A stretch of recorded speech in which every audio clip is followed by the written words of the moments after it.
Assalamualaikum warahmatullahi wabarakatuh. Om Swastiastu, Namo Buddhaya, Salam Kebajikan, dan Salam Budi Luhur.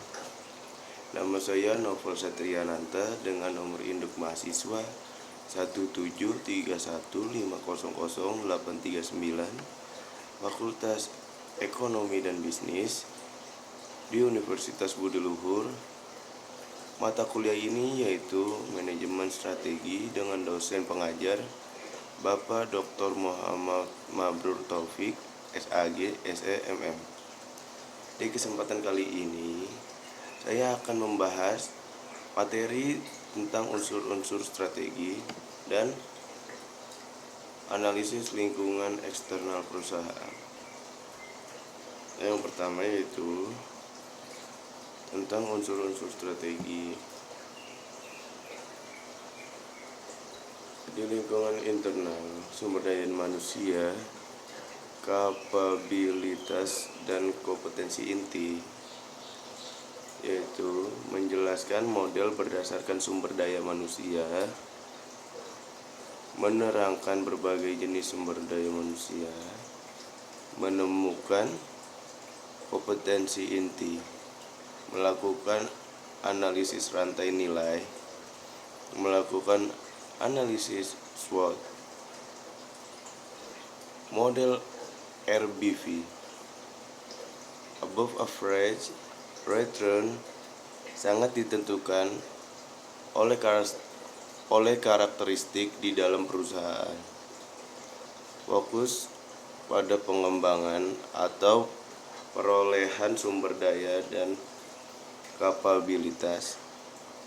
Sumber daya meliputi seluruh aset-aset keuangan, fisik, manusia, dan budaya perusahaan yang digunakan oleh perusahaan untuk mengembangkan, menciptakan, dan menjual produk atau jasanya. Model RBV, ciri utamanya yaitu perusahaan pada inti adalah sekumpulan kapabilitas.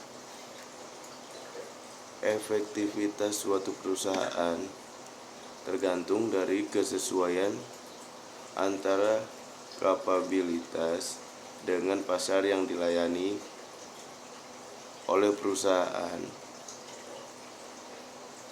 Pertumbuhan suatu perusahaan dibatasi oleh kapabilitas yang dimilikinya. Kapabilitas dapat dibeli atau diciptakan dan tersedia bagi semua perusahaan. Namun, ada juga kapabilitas yang tidak dapat atau relatif sulit ditiru. Sumber daya. 3 sumber daya dasar yaitu aset yang terlihat, aset tak terlihat, dan kapabilitas organisasi. Karakteristik sumber daya yang berharga yaitu menambah nilai atau value, langka, rare, sukar ditiru, hard to imitate, dan kemampuan dalam memanfaatkan, ability to exploit.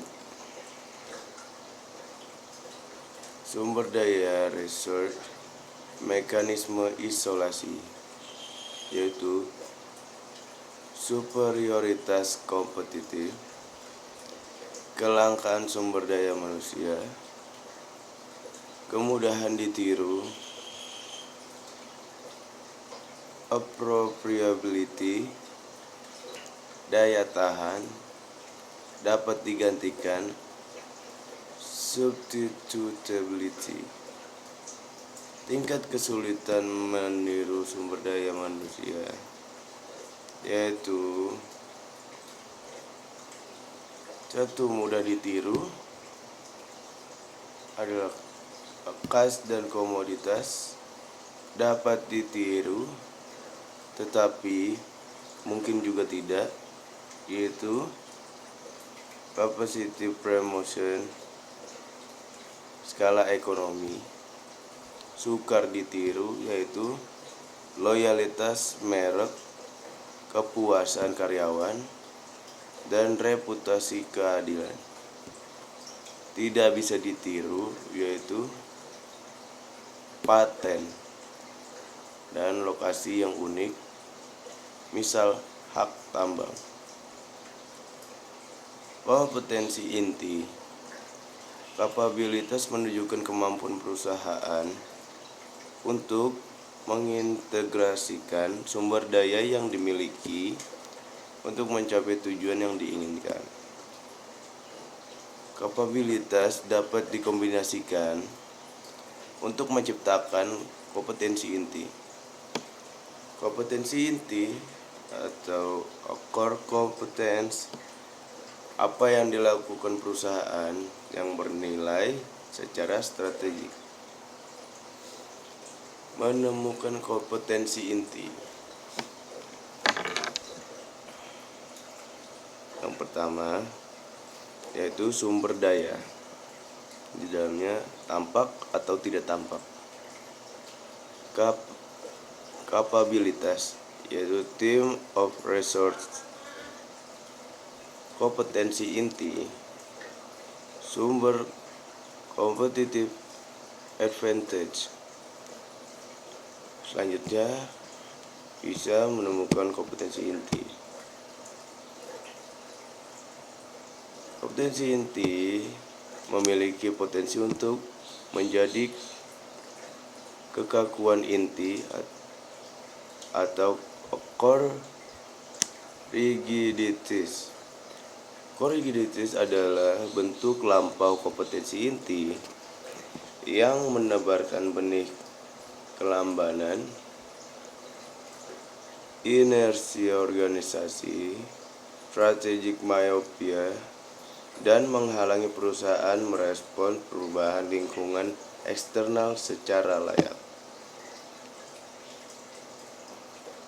Kondisi yang mempengaruhi keputusan manajerial sumber daya, kapabilitas, dan kompetensi inti yaitu ketidakpastian, kompleksitas, dan konflik intraorganisasi. Selanjutnya analisis rantai nilai atau value chain. Aktivitas utama yaitu logistik inbound, operasi, logistik outbound, pemasaran dan penjualan jasa. Aktivitas rantai nilai value chain. Aktivitas pendukung yaitu pengadaan, pengembangan teknologi, manajemen sumber daya manusia, infrastruktur perusahaan. SWOT saja. SWOT yaitu strength, weakness, opportunities, threats. Digunakan untuk mengevaluasi kesempatan dan tantangan di lingkungan bisnis maupun pada lingkungan internal perusahaan. Analisis SWOT. Matrix SWOT. Ada 4 alternatif strategi, yaitu positioning, dinilai menggunakan hasil identifikasi SWOT, memberi skor untuk setiap aspek internal maupun eksternal, skor total, dan grafik positioning. SWOT keterbatasan yaitu kekuatan tidak selalu menjadi suatu keunggulan. Analisis SWOT terhadap lingkungan eksternal terlalu sempit. SWOT memberikan analisis pada keadaan statis dan tidak dinamis. SWOT terlalu menekankan pada strategi satu dimensi. Dan selanjutnya saya akan membahas analisis lingkungan eksternal perusahaan.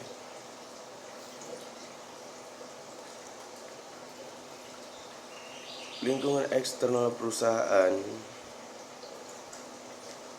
analisis industri dan pesaing.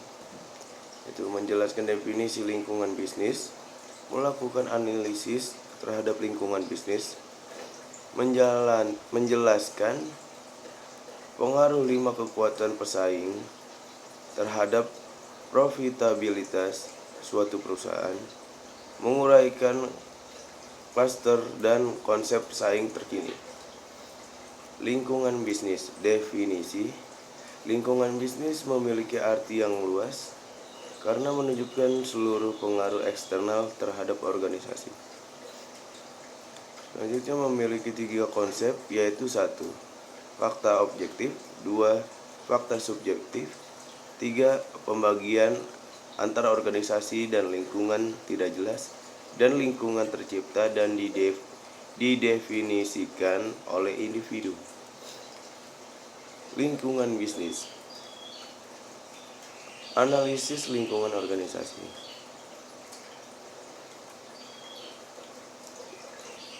Lingkungan bisnis secara fundamental berpengaruh terhadap aktivitas bisnis. Perlunya identifikasi faktor-faktor lingkungan dengan perubahan untuk memastikan kesuksesan bisnis. Laba dan organisasi yang baik merupakan hal penting dalam kaitannya dengan kondisi lingkungan. Rencana strategik harus turut mempertimbangkan kemungkinan adanya perubahan dalam lingkungan bisnis. Selanjutnya yaitu lingkungan eksternal perusahaan. Adalah lingkungan umum, global dan domestik, lingkungan industri, global dan domestik, lingkungan operasional, global dan industri. Analisis lingkungan bisnis di dalam kekuatan lingkungan, yaitu ada PES, Political, Economic, Sosial, dan Teknologi, menjadi LPSC, ditambahkan dengan legal, ecological, dan kompetitif.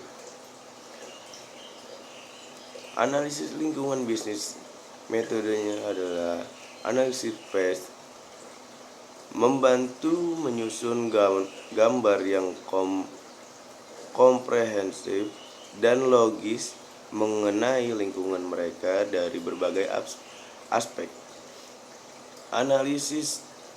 Alat analisis dashboard menggambarkan lingkungan dan membantu untuk mengidentifikasi dan memahami betapa kompleksnya kekuatan dan proses lingkungannya. Analisis lingkungan bisnis. Kategori lingkungan eksternal, yaitu lingkungan terpencil atau remote environment, lingkungan industri, environment industri atau kekuatan competitive force, lingkungan operasi atau operating environment. Analisis lingkungan bisnis perspektif. Sumber informasi adalah di dalamnya lingkungan dipandang sebagai sumber informasi. Lingkungan berbeda dalam hal jumlah ketidakpastian. Ketidakpastian ditentukan oleh kompleksitas dan derajat perubahan. Jumlah ketidakpastian menentukan jumlah dan tipe informasi yang dibutuhkan. Informasi diperoleh dengan menganalisis lingkungan eksternal. Sumber daya di dalamnya yaitu lingkungan dipandang sebagai sumber dari sumber daya yang langka dan bernilai. Organisasi bergantung pada lingkungan sumber daya tersebut. Ketergantungan ditentukan oleh kesulitan dalam memperoleh dan mengendalikan sumber daya. Sumber daya didapat dari pesaing organisasi. Mengurangi ketergantungan berarti mengendalikan sumber daya lingkungan. Analisis struktur kekuatan pesaing, Five Force Model, Porter 1985. adalah persaingan antar pesaing dalam industri yang sama, ancaman untuk memasuki pasar bagi pendatang baru, ancaman barang substitusi, daya tawar pembeli, daya tawar penjual. Cluster definisi yaitu cluster konsentrasi geografis dari subsektor manufaktur yang sama. Yang muncul kemudian adalah jaringan network yang disebut sebagai kawasan industri atau industrial district. Cluster kompetisi global, pengaruh cluster terhadap kompetensi global yaitu peningkatan produktivitas perusahaan-perusahaan dalam wilayah tertentu. Cluster mendorong arah dan langkah inovasi. Cluster menciptakan stimulus untuk menciptakan formasi bentuk bisnis baru yang pada gilirannya akan memperkuat cluster itu sendiri. Iya, sekian dari saya. Mohon maaf jika ada kesalahan. Wassalamualaikum warahmatullahi wabarakatuh. Salam budi luhur.